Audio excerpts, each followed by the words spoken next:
Hello po mga kababayan, si Dante Maravillas. So dito muna tayo ulit sa ating podcast, Live with Dante M, para i-update ko kayo sa progress ng investigation po sa mga missing sa Bungeros. Ngayon, dito natin maintindihan mga kababayan kung bakit yung mga DDS pilit na sinisiraan yung retrieval operation ng mga skeletal remains ng mga missing sa Bungeros, kasi sa pahayag mga kababayan ni DOJ Secretary Boying Rimulya, may suspetsa sila mga kababayan, may koneksyon yung isabong sa war on drugs. Yan. Sabi dito ni Secretary Rimulya, war on drugs at isabong maaring may koneksyon.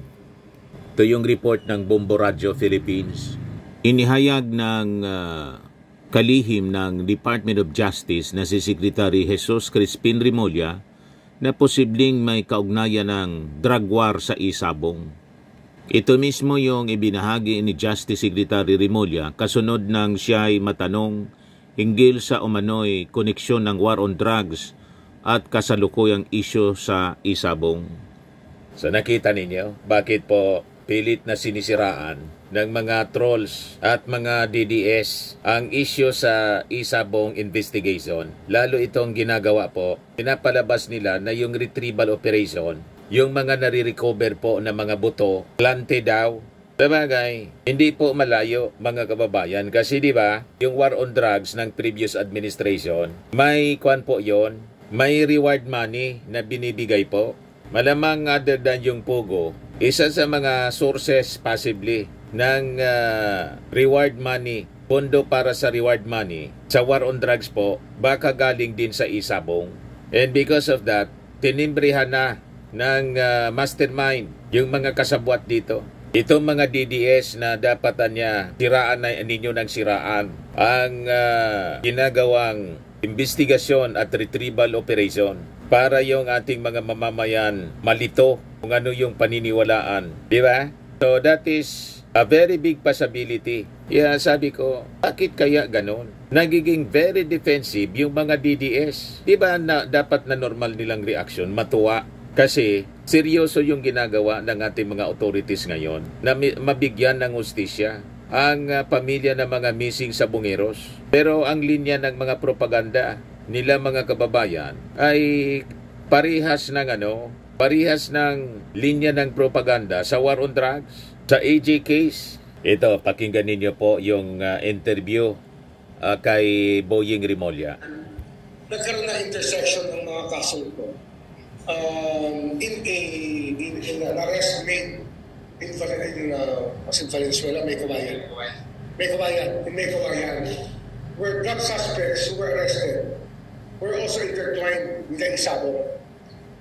Meron talaga nagkaroon ng isang incident na napagtagpi namin, napagdikit namin yung dalawang kaso yan. And it happened in May Kawayan, in a gas station there. Nagkaroon ng arrest dyan ng dalawang tao na nakakulong ngayon sa Batangas. But we have problems with that case. Kasi nga, naghihilahan ng ibang mga personalities about how to treat these suspects. Tsaka nag-recant yung mga kinausap namin. In fact, these people already went to the Senate to testify nung hearings conducted by Senator Bato de la Rosa on the ISAG. I think that the death squads might intersect more on the death squads. The people who undertake the contractual killings may intersect somehow with the drug war and with the isabong. Same, may mga taong parehong involved sa pagpatay ng tao sa drug war at sa isabong. As far as we can trace right now, but we will have to establish clearer links to each other. So yun mga kababayan, ang lumilitaw kasi sa investigasyon nila, na-establish nila the same personalities ang nasa likod, lalo na yung mga polis. Kaya sabi po ni Boying Rimulya, hindi niya pwede na bara-bara yung gagawing investigasyon. Kailangan yung meticulosong approach sa pag-imbestiga dito sa missing sa Bungeros case. Sabi niya, so we are really getting ourselves organized in this manner so that we can handle these cases with a very precise notion of where we're going. Ang duda mga kababayan ng mga DDS, ultimately anya, ang isasabit ng gobyerno rito, ng DOJ Secretary, ng police, yung previous administration.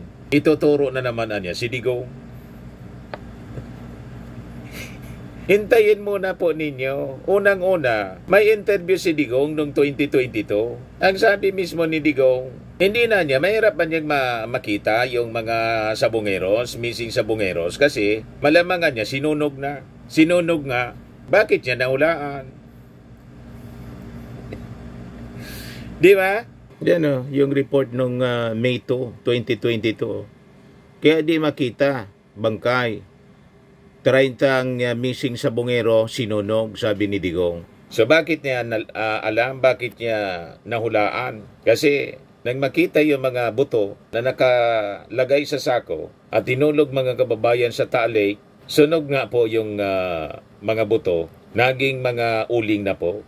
You see? So, kataka-taka mga kababayan itong pagiging defensive ng mga DDS na sa normal na sitwasyon ang dapat, matuwa dapat sila kasi yung hindi natapos, hindi nabigyan ng hustisya ng previous administration kasi yung mga investigasyon failed. Hindi na-establish kung sino yung mastermind. Ginagawa ngayon ng ating gobyerno, ng Department of Justice, ng Pulisya, ng Philippine Coast Guard. So sabi dito sa report ng Abogado News, likewise Remulla said that while private complaints are significant, the state's interest in delivering justice for the victims and upholding societal order has become paramount. Yung mga nagko-complain na pamilya, natural yan, and it's the right to complain. But remember, the interest of the state is at stake here.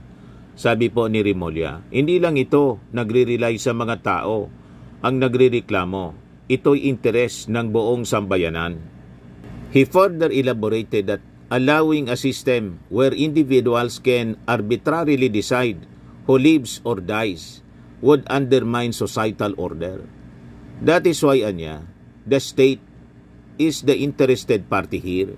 Ma-involve din po ang mga kriminal kung hindi mabibigyan ng hustisya itong mga missing sabongeros.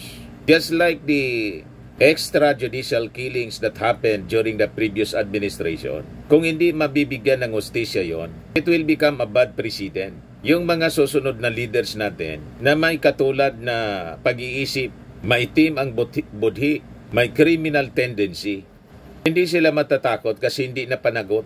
Nalusutan nila yung batas. Iyon ang punto mga kababayan ni Secretary Boyeng Remulla, in which we agree. Ngayon, yung whistleblower na si Julie Dondon Patidungan, nag-file na po ng administrative case laban sa mga pulis na sangkot po sa missing sabongeros. Yan po. Pumunta siya sa National Police Commission para mag-file. Ito yung report ng Manila Bulletin. Whistleblower Totoy speaks at a press conference on missing sabongeros. Yan Julie Patidungan alias Totoy named an active police colonel and a retired police general who were involved in the missing sabongero case. Pero hindi pa din mga kababayan pinapublish kung sino ito, anong pangalan ng sinasabing kernel na active pa sa serbisyo at saka isang retired police general. Sino ba to?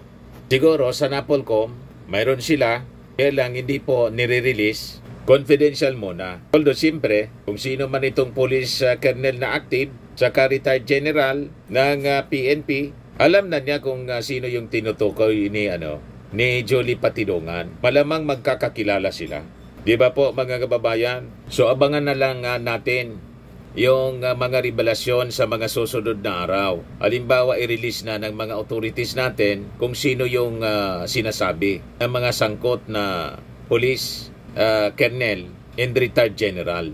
Pakinggan natin mga kababayan yung kanyang sinasabi rito. Umaga sa lahat. Una, pasalamat ako sa Panginoon na hanggang ngayon buhay pa ako. Salamat daw sa Panginoon kasi hanggang ngayon buhay pa siya. Na hanggang ngayon, buhay pa ako.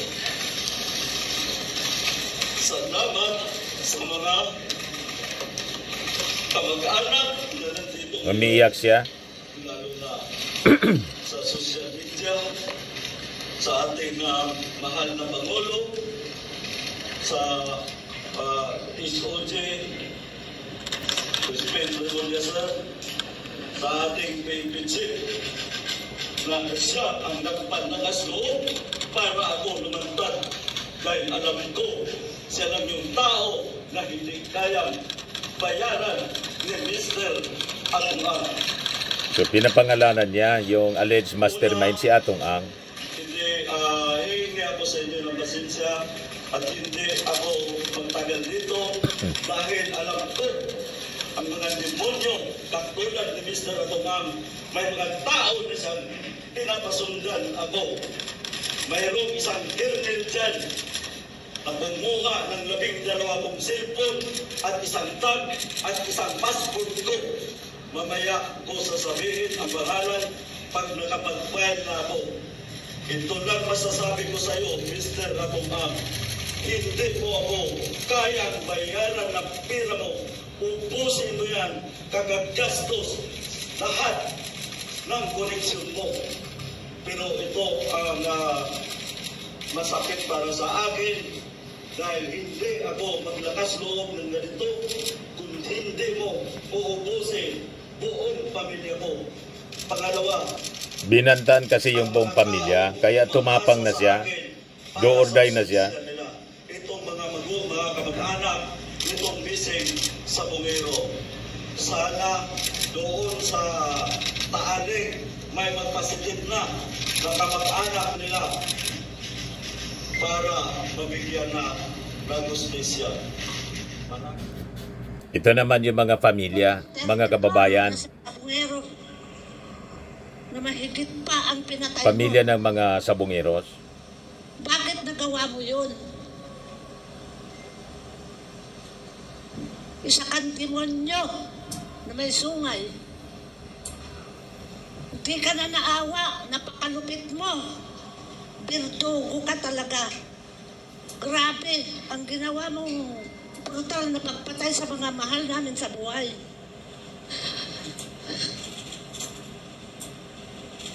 Grabe, emotional siya, siyempre. Mo sobrang bait yung ginawa mo, Atong Ang. Galit na galit po. O, saan yung anak ko? Balik mo. Sobra ka. Hindi mo sa